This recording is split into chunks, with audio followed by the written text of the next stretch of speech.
নড়াইলে শিক্ষিত অর্ধশিক্ষিত বেকার কিশোর তরুণ ও যুবকদের দক্ষ মানব সম্পদে পরিণত করতে অনন্য ভূমিকা রাখছে জেলার কারিগরি প্রশিক্ষণ কেন্দ্র টিটিসি। প্রশিক্ষণ শেষে তারা দক্ষ জনশক্তি হিসেবে দেশ ও বিদেশে অর্থনৈতিক কার্যক্রমে ভূমিকা রাখছে। নড়াইল প্রতিনিধি মির্জা মাহমুদ রন্টুকে সঙ্গে নিয়ে ফরিদুর রহমানের ২ পর্বের ধারাবাহিকের আজ দেখুন প্রথম পর্ব। নড়াইল দেশের দক্ষিণ পশ্চিমাঞ্চলের ছোট্ট একটি জেলা, অবস্থান খুলনা বিভাগে, আয়তন ৯৯০ বর্গ কিলোমিটার। ঢাকা থেকে সড়ক পথে নড়াইলের দূরত্ব প্রায় ১৫০ কিলোমিটার। পদ্মা সেতু হয়ে যেতে সময় লাগে মাত্র প্রায় ৩.৫ ঘন্টা।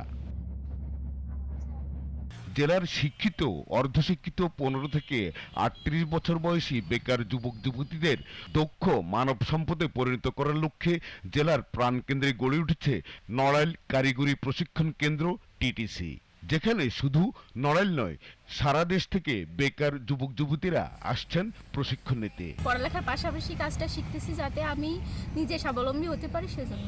আমি এখানে ব্লক বাটিক অ্যান্ড স্ক্রিন প্রিন্টিংয়ে ভর্তি হয়েছি। এখানে স্যারদের ব্যবহার অনেক সুন্দর, পরিবেশটা অনেক সুন্দর।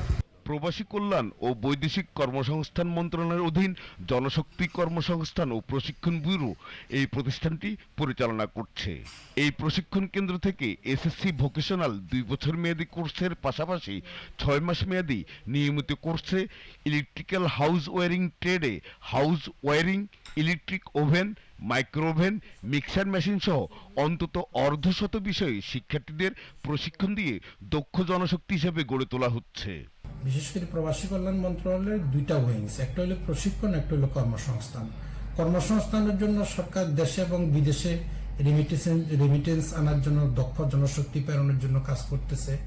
এদেরকে দক্ষ করার যে কাজটা সেগুলো আমরা করে থাকি। অ্যাবেক এবং আরবিটা সেকেন্ড বেজ চলতেছে, ৩ মাসের কোর্স।